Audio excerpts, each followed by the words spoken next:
besoin de blaguer avec le au 21e siècle, avec ces gens, surtout de l'Europe et de l'extérieur, avec nos sœurs qui sont tellement complexées. On va les donner les postes de décision et elles vont perdre le contrôle. Je suis à l'extérieur, je vois ce qui se passe. Donc vraiment, même cette femme qui est aux Nations Unies là, elle ne doit même plus être dans ce poste-là. Pour un homme qui a tous ses sens, les femmes doivent être suivies dans tous les plans et dans tous les domaines. Donc moi, je ne veux pas cautionner comme me disent que parce que tu es femme, on te donne tel poste. Non. Et que les Nations Unies doivent s'arranger à éviter que l'Union africaine doit s'arranger à éviter que les Nations Unies la descendent au Burundi. On ne veut plus de croisement avec eux. Donc, les femmes vont m'excuser, hein. On vous respecte beaucoup. Parce que même le prophète Mohammed sallallahu alayhi wa sallam, lorsqu'on lui posait la question que lorsque toi tu as l'argent, quelle est la première personne que tu vas donner, il dit que donne d'abord à ta maman. Donc, l'être humain, que ce soit homme ou femme, doit d'abord donner à sa maman en premier lieu, avant de penser à l'homme. Mais dans des positions décisives, vraiment, vous allez nous excuser. Que Allah vous garde. Merci à vous, monsieur. C'est votre point de vue. Hein? Merci pour votre appel. Je retrouve le panel rapidement. On va sortir du débat. Alors, Maître Chakunte, l'Afrique a besoin de modèles de femmes. Comment vaincre les pesanteurs traditionnelles, religieuses et la mauvaise interprétation du modernisme pour que la femme retrouve sa véritable place dans la société, notamment la société africaine? L'Afrique a besoin des leaders, c'est vrai. Et l'Afrique a plusieurs leaders sur tous les plans. Pour vaincre la pesanteur culturelle et les pesanteurs culturelles et religieuses, pour ma part, il faut enseigner. Il faut enseigner, informer les femmes sur ce que d'autres ont fait avant. Il y a par exemple Amina Zaria, qui est un modèle, c'était une Nigériane qui a combattu, qui a été à la tête d'une troupe. Et il y a également Zinga, Anna Zinga, qui était de l'Angola, qui a combattu contre le Portugal et les Hollandais. Elle a succédé à son frère qui n'a pas tenu tête aux guerriers. Elle est venue, elle s'est installée, un peu comme ce que Ellen Johnson est en train de faire au Libéria. Oui, donc les femmes ont besoin d'être enseignées sur qui elles sont, sur ce qu'elles sont capables de faire. Pour celles qui sont déjà enseignées, elles ont besoin d'être sensibilisées. Et je dis encore que la pesanteur culturelle ne doit pas être un obstacle. Moi, je ne crois pas.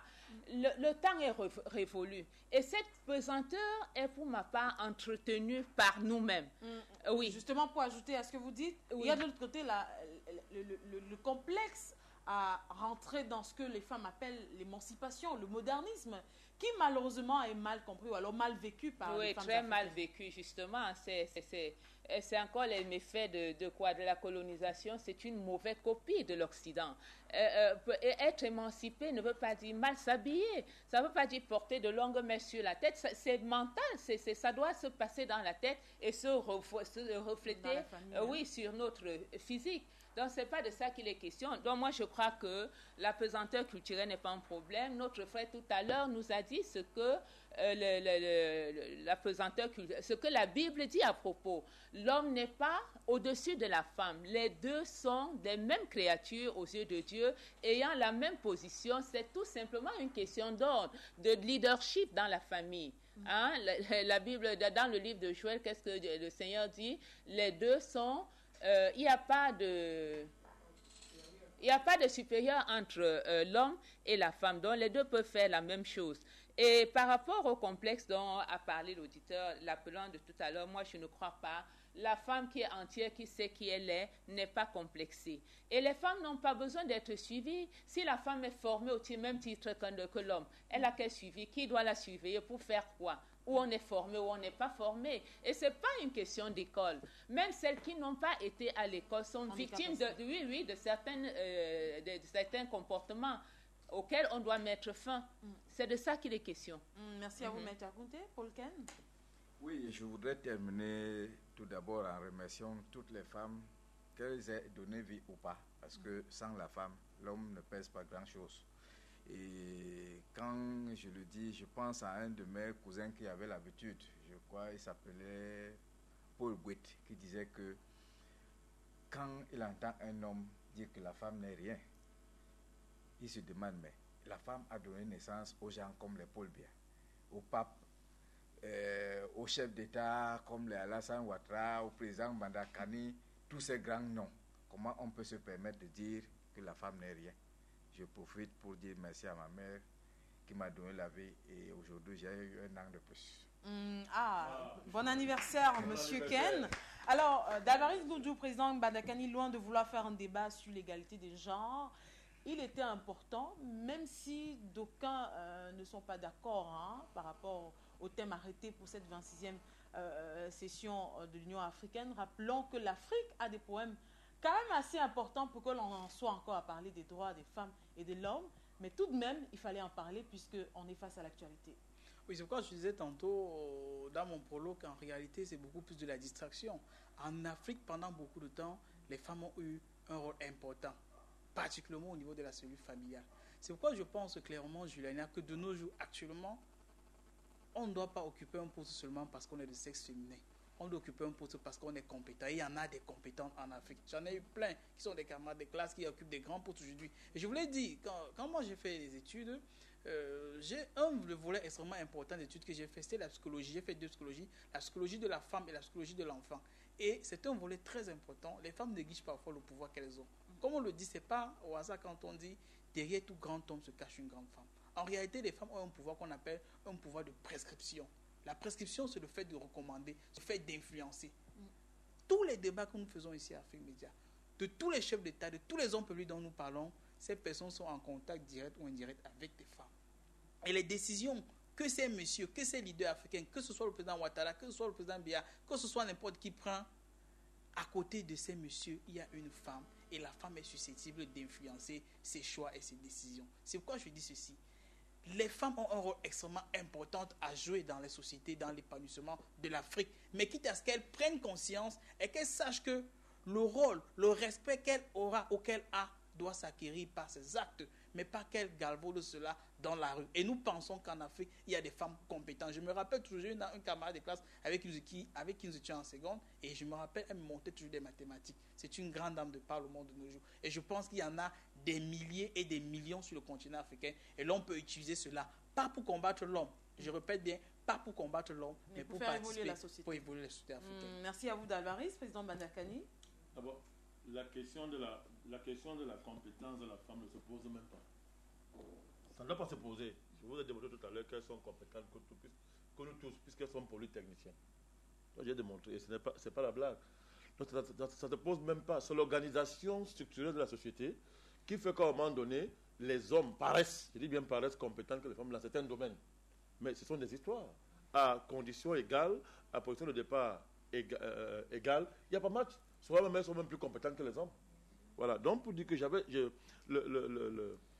le thème, n'est-ce pas, de cette séance de l'Union africaine me suscite une position ambiguë. C'est bien, ça met le sujet sur l'actualité, comme tu as dit tout à l'heure. L'actualité, on se penche sur la condition réelle de la femme dans le continent africain. Et il y a des problèmes, on ne va pas se le cacher la face, il y a des problèmes. Les femmes subissent encore beaucoup d'injustices dans les pays africains, dans notre société. Injustices dans divers domaines. Dans le domaine du travail, il y a l'inégalité au travail, même dans le salaire, même dans le recrutement, qui sont inacceptables et injustifiables. Dans nos traditions, en matière de femmes, il y a beaucoup de choses à dégager là-dedans. Ça ne marche pas. Au niveau de l'héritage, au niveau de l'infidélité, l'homme a le droit d'être infidèle, la femme pas. C'est pas normal. Rien ne justifie ça. Rien ne justifie que les hommes soient infidèles et que ce soit une prouesse sociale et que les femmes ne puissent pas être. Quand ce sont les femmes, ça devient un crime contre l'humanité. C'est basé sur quoi? Qu'est-ce qui justifie ça? Il y a les rites de veuvage. Voilà. Bien sûr. Voilà. Les rites de veuvage. Des rites de veuvage, mais une tyrannie ubuesque et inacceptable qui martyrise les femmes. Moi, ma maman en a été victime. Je me suis révolté. J'ai arrêté ça. J'ai arrêté de dire que non. Arrêtez vos histoires là. Parce qu'il y a des choses qui sont inacceptables. Donc il y a beaucoup d'injustices qui méritent que nous penchions dessus. Quand j'ai dit ça, le concept alors de droit de femme me pose problème. C'est le plan conceptuel. Je n'arrive pas à comprendre ce qu'on appelle droit de femme. Bon, je ne vais pas m'y attarder ce soir. Il y a un chercheur américain, un grand géopolitique américain, qui a écrit un livre. Il s'appelle Samuel Huntington. Ça s'appelle Le choc des civilisations. Vous savez ce qu'il dit dans son livre? Il dit que la ruine de l'Occident vient du fait que l'Occident a tué la famille. C'est lui qui écrit. C'est un des plus grands géopoliticiens américains. Huntington. Or, aujourd'hui, le concept déjà qu'on nous apporte vise à importer en Afrique la ruine de la famille. Parce qu'aujourd'hui, qu'est-ce que vous voyez? À cause de ce genre de concept, la compétence de la femme en tant que mère au foyer est en train de disparaître chez nous. Nos filles, de plus en plus, excusez-moi le terme, sont plus portées vers les choses superficielles qui visent à les occidentaliser que de remplir les fonctions de mère, qui sont la sauvegarde d'une société. Si vous n'avez plus de mère, votre société disparaît.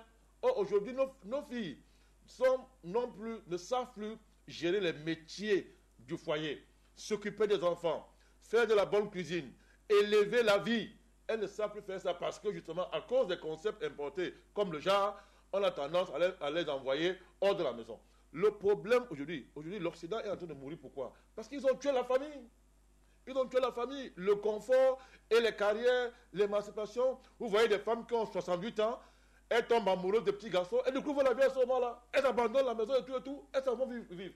Alors, il faut qu'on fasse attention, qu'on maintienne cette affaire, qu'on comprenne que on ne peut pas faire la promotion de la femme en dehors de l'homme, en dehors de l'enfant. C'est la famille dans son ensemble qu'il faut promouvoir. Je termine en convoquant un grand homme, un grand savant africain, Cheikh Anta Diop, elle avait posé un blanche en passant. Personne ne va l'accuser d'être antiféministe. Il a dit ceci dans son livre, L'unité culturelle de l'Afrique. Il démontre que le destin de la femme, son émancipation, doit se faire dans le foyer domestique. Il a dit. Merci à vous, Président Balankani. Peut-être M. Chakounté voudrait ajouter quelque chose. Oui, je voudrais juste apporter un peu de lumière sur ce concept de droit des femmes, aux gens qui fait problème à M. Bandakani, pour dire que ce concept constitue un sous-élément des droits de l'homme. Parce que nous sommes tous égaux en droit, le dit la plupart des constitutions. Il n'y a pas de droit pour la femme, il n'y a pas de droit pour l'homme. Nous avons les mêmes droits, mais simplement à cause d'un certain nombre d'abus observés de part et d'autre, on a été obligé de développer ce volet concernant la femme, parce qu'il a été constaté, il est même établi que la femme, dans son quotidien, que ce soit au foyer ou au travail, même parfois avant la naissance, parce qu'il y a des pays dans lesquels certains couples, les couples sont autorisés à se faire avorter lorsque il est établi que la grossesse est du sexe féminin. Oui, parce que en Inde, par exemple, c'est la femme qui dote. C'est la femme qui dote l'homme.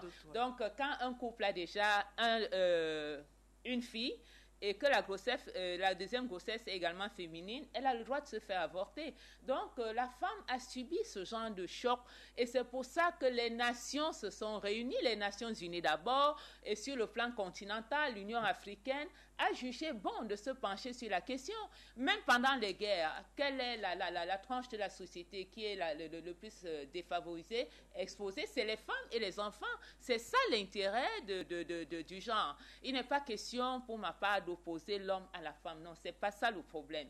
La femme est une personne à part entière, mais qui mérite une protection spéciale. C'est de ça qu'il est question.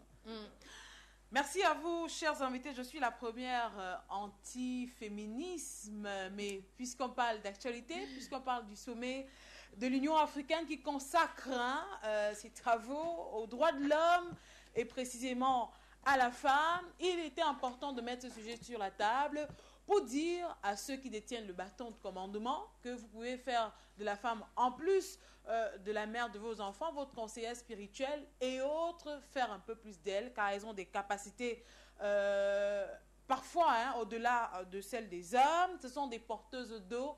On leur a donné tous les beaux sobriquets, si vous voulez, les beaux synonymes, mais il n'y a que la femme a des capacités et elle est capable, permettez la tautologie, au vu des crises qui secouent le continent africain, pourquoi pas de prendre le relais et de ramener la paix autour d'elle, de ramener la paix dans leurs différents pays. Mesdames et messieurs, c'est donc ainsi que l'on referme ce face à l'actualité qui a été très houleux côté technique, mais on espère vous retrouver avec le même sourire, avec la même détermination dans les tout prochains jours sur ces mêmes antennes. Afrique Média. Bonne fin de soirée à tous.